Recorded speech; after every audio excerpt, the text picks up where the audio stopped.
اعوذ باللہ من الشیطان الرجیم۔ پناہ مانگتا ہوں میں اللہ کی شیطان مردود سے۔ بسم اللہ الرحمن الرحیم۔ اللہ کے نام سے جو بڑا مہربان نہایت رحم فرمانے والا ہے۔ الذین یبخلون ویأمرون الناس بالبخل ویکتمون ما آتاهم اللہ من فضلہ وَأَعْتَدْنَا لِلْكَافِرِينَ عَذَابًا مُهِينًا۔ جو بخل کرتے ہیں اور لوگوں کو بخل سکھاتے ہیں اور اللہ نے اپنے فضل سے جو عطا فرمایا ہے اسے چھپاتے ہیں، ایسے کافروں کے لیے تو ہم نے رسوا کر عذاب تیار کر رکھا ہے۔ حاشیہ نمبر 73۔ بخل کے معنی کنجوسی کے ہیں، اور بخیل کنجوس ہوتا ہے جو جائز جگہ پر خرچ کرنے سے کتراتا ہے۔ وہ نہ تو اپنی اور اہل و عیال کی ضروریات پر اپنی حیثیت کے مطابق خرچ کرتا ہے، نہ اللہ کی راہ میں، اور نہ ہی دوسرے حقداروں پر خرچ کرتا ہے۔ اس کی خصلت ہوتی ہے کہ مال و دولت کو دوسروں سے مخفی رکھنے کی کوشش کرتا ہے، اور لباس و وضاقتہ سے خود کو تنگ دست و خستہ حال ظاہر کرتا ہے تاکہ لوگوں کی تنقید اور طعن و تشنیع کا نشانہ نہ بنے۔ بخیل مال و زر کا حریص اور خواہش نفس کا غلام ہوتا ہے۔ وہ مال کی محبت میں ایسا غرق ہو جاتا ہے کہ آخرت کی جواب دہی سے قطعاً بے پرواہ ہو کر مال جوڑ جوڑ کے رکھنا ہی اس کی زندگی کا مقصد بن جاتا ہے۔ بخیل کے طرز عمل اور اس کے انجام کے بارے میں سورہ آل عمران کا حاشیہ نمبر 223 بھی ملاحظہ فرمائیں۔ حاشیہ نمبر 74۔ اہل ایمان سے تو یہی توقع کی جاتی ہے کہ وہ اپنی اور اہل و عیال کے ضروریات پر اپنی حیثیت کے مطابق خرچ کریں، اور اللہ کے حکم کے مطابق رشتہ داروں، حقداروں پر اور فی سبیل اللہ انفاق کر کے رب کی شکر گزاری کا حق ادا کرتے ہوئے ایمان کا تقاضا پورا کریں۔ لیکن بخیل تو اس کے بالکل برعکس طرز عمل اختیار کر کے کفران نعمت کا مرتکب ہوتا ہے، تو ایسے کافروں کے لیے رسوا اور عذاب کی وعید سنائی گئی ہے۔ یہ بات قابل غور ہے کہ کفران نعمت کے مرتکب ناشکرے کافروں ہی کے زمرے میں شامل کیے گئے ہیں۔ والذین ينفقون أموالهم رئاء الناس ولا يؤمنون بالله ولا باليوم الآخر ومن يكن الشيطان له قرينا فساء قرينا۔ اور جو لوگوں کو دکھانے ہی کے لیے اپنے مال خرچ کرتے ہیں، وہ نہ تو اللہ پر ایمان رکھتے ہیں اور نہ آخرت کے دن پر، اور جس کسی کا ساتھی شیطان ہوا تو وہ بلا شبہ بدترین ساتھی ہے۔ حاشیہ نمبر 75۔ ان بخیلوں کی ایک دوسری صفت یہ ہوتی ہے کہ یہ اپنا مال جس کو چھپا کر رکھتے ہیں اور جائز ضروریات پر خرچ کرنے سے کتراتے ہیں، دکھاوے کے موقع پر نام و نمود اور معاشرے میں سستی شہرت کے لیے دل کھول کر خرچ کرتے ہیں، اور اس کفران نعمت اور رب کی نافرمانی کی روش پر خوش اور مطمئن رہتے ہیں۔ اللہ پر ایمان اور یوم آخرت پر یقین رکھنے والوں کا طرز عمل وہ ہوتا ہے جو اوپر بیان کیا گیا ہے، لیکن یہ بخیل اپنے طرز عمل سے یہ ثابت کرتے ہیں کہ ان کا نہ تو اللہ پر ایمان ہے اور نہ یوم آخرت پر۔ ایسے لوگوں کو نہ تو اللہ کی پکڑ کا خوف ہوتا ہے اور نہ اس کے انعامات کا شوق۔ ایسے منافقوں کا ذکر سورہ بقرہ کی آیت نمبر 264 میں بھی کیا گیا ہے۔ یوم حساب کی پیشی سے ایسے بے پرواہ اور دنیاوی عیش پر مطمئن لوگوں کا ذکر سورہ یونس کی آیت نمبر 7 میں بڑے مؤثر انداز میں کیا گیا ہے۔ حاشیہ نمبر 76۔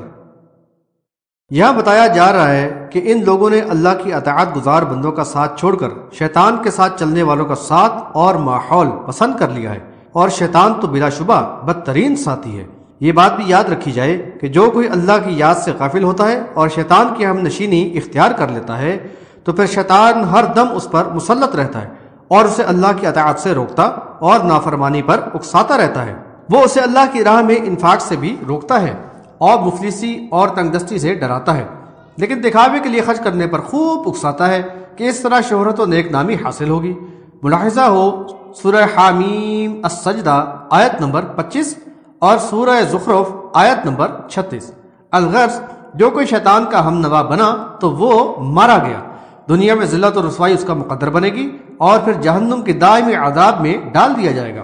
آج تو شیطان کی ترغیبات نے اس کی سماعت و بصارت پر پردہ ڈالا ہوا ہے، کل جب یہ پردہ ہٹے گا تو انتہائی ندامت میں یہ ظالم اپنی جان کا دشمن جنجلاہٹ میں خود اپنے ہاتھ کاٹے گا اور کہے گا کہ کاش میں نے رسول کا ساتھ پکڑا ہوتا اور کاش میں نے فلاں کو دوست نہ بنایا ہوتا۔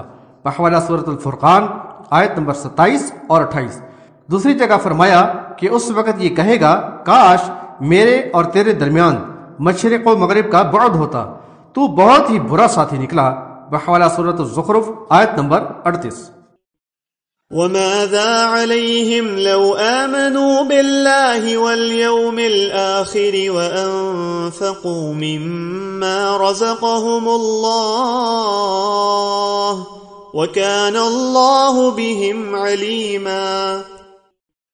اور ان کا کیا نقصان ہوتا اگر وہ اللہ اور یوم آخرت پر ایمان لے آتے اور جو اللہ نے انہیں دیا ہے اس میں سے اللہ کی راہ میں خرچ کرتے، اور اللہ ان کو خوب جانتا ہے۔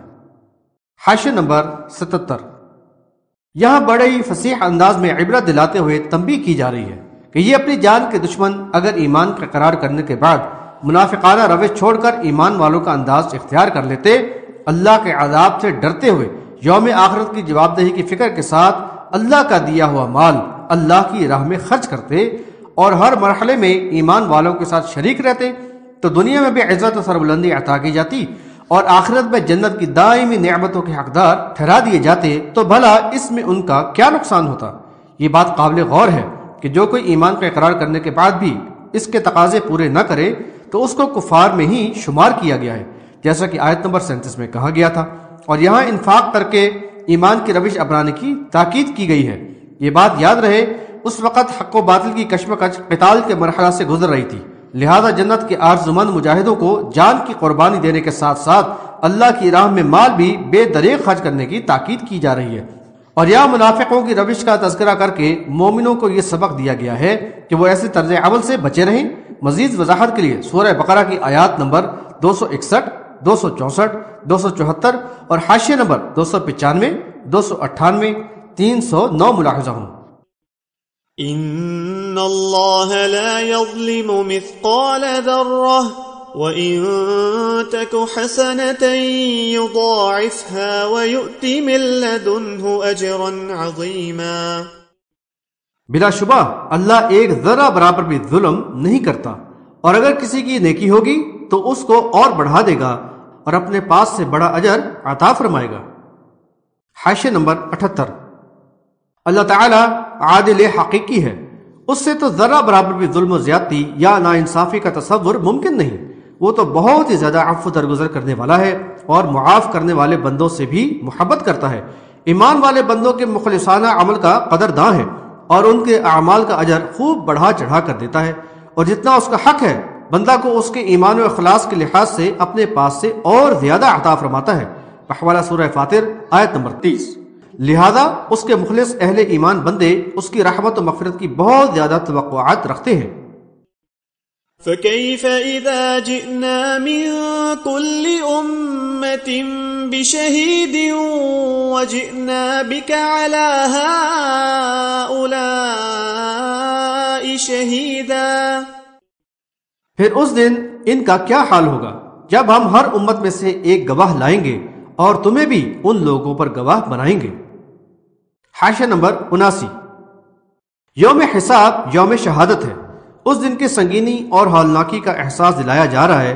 بتایا گیا کہ یہ منکرین حق اس جواب دہی کے مرحلے سے یکسر غافل ہیں، جبکہ ہر امت سے ایک گواہ لایا جائے گا، یعنی اس امت کا نبی جو اپنی امت پر گواہی دے گا کہ اس نے اللہ تعالیٰ کا پیغام اپنی امت کو پہنچا دیا تھا۔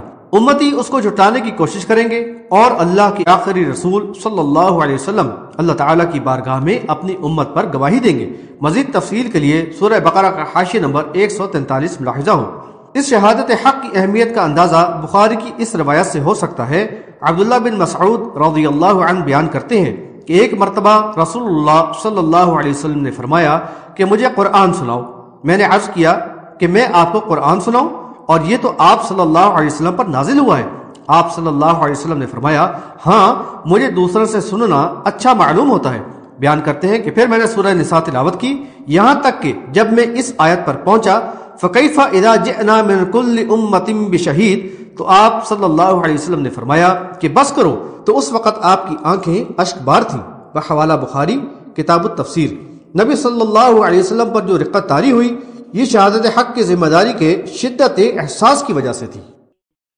يومئذ يود الذين كفروا وعصوا الرسول لو تسوى بهم الأرض ولا يكتمون الله حديثا۔ اور جنہوں نے کفر کیا اور رسول کی نافرمانی کی وہ اس دن تمنا کریں گے کہ کاش یعنی انہیں زمین میں گاڑ کر زمین ان پر برابر کر دی گئی ہوتی اور وہ اس وقت اللہ سے کوئی بھی بات نہ چھپا سکیں گے۔ حاشیہ نمبر 80۔ پھر اس وقت شہادتیں مکمل ہونے اور جرائم ثابت ہو جانے کے بعد ان کفار و منافقین کی بے بسی کا کیا عالم ہوگا جبکہ ان کو اپنی نجات اور جان بچانے کا کوئی بھی راستہ نظر نہ آئے گا، تو اس وقت آرزو کریں گے کہ کاش ہم اس زمین میں ہی پیوست کر دیے جاتے اور ہمارا نام و نشان بھی نہ رہتا۔ قرآن میں دوسرے مقام پر بتایا گیا کہ ہر کافر یہ تمنا کرے گا اے کاش میں دوبارہ مٹی ہی ہو جاتا، بحوالہ سورۃ النبأ آیت نمبر 40۔